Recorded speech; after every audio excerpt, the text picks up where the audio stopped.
A captura de Nicolás Maduro chocou o mundo, né? Mas, segundo o canal Área Bitcoin, o que a gente viu não foi só o fim de um regime. Foi o resultado de uma jogada geopolítica de altíssimo risco. Nessa análise, a gente vai mergulhar nos pontos que o material da Área Bitcoin levantou para entender como a Venezuela chegou nesse momento e a alternativa surpreendente que essa história toda revela. Vamos começar com a imagem que rodou o planeta. Dia 3 de janeiro de 2026 e, de repente, essa foto. Maduro sob custódia americana. Foi a prova, sabe? A confirmação visual de que aquilo que parecia impossível tinha de fato acontecido. O regime dele tinha chegado ao fim. Para a gente entender o quadro completo, a análise da Área Bitcoin propõe um caminho, olha só. A gente vai passar pela captura em si, depois como essa ditadura foi construída, o colapso do país, o que foi o estopim geopolítico que mudou o jogo, as reações divididas e, por fim, algo que talvez muita gente não espere, uma alternativa tecnológica. Ok, primeiro ponto. A construção da ditadura. Porque, olha, isso não aconteceu de uma hora para outra, não. Foi um processo sistemático que começou bem antes do Maduro.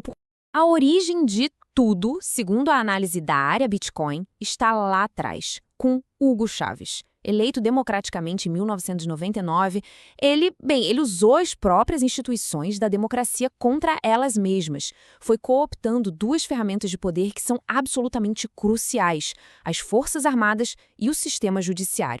E aí, quando Maduro assume, depois da morte de Chávez, em 2013, a coisa não só continua, ela se intensifica. E muito. O que antes era um controle mais disfarçado virou uma ditadura escancarada. A gente está falando de relatos de tortura por toda parte, fechamento da mídia independente, o cerco se fechou de vez. E as consequências disso tudo para o povo venezuelano? Bem, foram simplesmente catastróficas. Olha esse número, mais de 8 milhões. 8 milhões de pessoas que fugiram do país. Isso se tornou a maior onda migratória do mundo. E o mais chocante, não foi por causa de uma guerra ou de um desastre natural. Foi pelo colapso de um país que, vale lembrar, já foi um dos mais ricos da América Latina. Então aqui está um ponto crucial que a Área Bitcoin destaca. A economia encolheu 72%. Mas isso não é só um número num gráfico, né? Significa que a nação não foi apenas reprimida politicamente. Ela se tornou literalmente uma máquina de gerar pobreza e desespero. E foi isso que forçou milhões de pessoas a deixarem tudo para trás. Ok, mas a pergunta que fica é: por que agora? O que foi que aconteceu para essa intervenção rolar agora? E é aí que a análise da Área Bitcoin aponta para algo muito maior: a própria base do poder global americano. Para entender esse gatilho, a gente precisa falar rapidinho sobre o sistema petrodólar. Basicamente, é um acordo lá dos anos 70 que diz que o petróleo no mundo todo é vendido em dólares. Isso garante que todo mundo precise de dólar, o que, por sua vez, sustenta o poder econômico dos Estados Unidos. E o que o Maduro fez? Como a gente vê aqui, ele desafiou esse sistema de frente. Começou a vender o petróleo venezuelano em outras moedas e foi se alinhando cada vez mais com rivais dos Estados Unidos. Ao fazer isso, ele não estava só vendendo petróleo, entende? Ele estava atacando a hegemonia do dólar. E isso, segundo a Área Bitcoin, foi cruzar uma linha vermelha.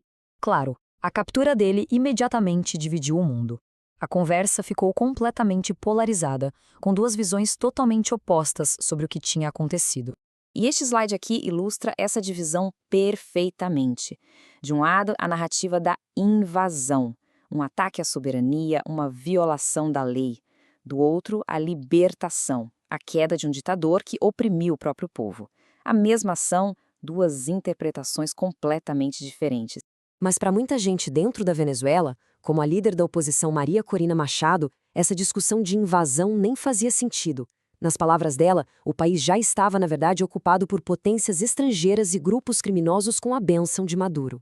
E é aqui que o material da Área Bitcoin traz um ângulo totalmente novo, que muda a perspectiva de todo esse conflito. E esse ângulo se chama Bitcoin. A análise faz um contraste muito interessante entre dois modelos de poder. De um lado, a hegemonia pela força, que é o sistema do petrodólar, mantido por poder militar. Do outro, a soberania por código, que é o Bitcoin. Uma rede imparável que não dá para bombardear, que não dá para controlar com o exército. E olha, isso não é só teoria, não. Na Venezuela, o Bitcoin foi uma ferramenta real, de sobrevivência mesmo. Ajudou as pessoas a se protegerem da hiperinflação, a se comunicarem quando a internet era censurada, deu um pingo de soberania financeira para as pessoas fora do controle total do Estado. E aí, a gente chega na ironia final que a área Bitcoin aponta. A mesma força militar que sustenta o petrodólar foi a ferramenta usada para remover o ditador que ousou desafiá-lo. É como se o sistema de poder baseado na força tivesse se voltado contra um dos seus. Isso tudo nos deixa com uma pergunta final, bem provocadora. A libertação da Venezuela, nesse caso, veio pela força, a mesma força que sustenta o sistema que Maduro desafiou. Mas a análise da área Bitcoin nos joga outra possibilidade no colo. E se a verdadeira libertação, a definitiva, não vier de exércitos, mas sim de um código que ninguém pode controlar?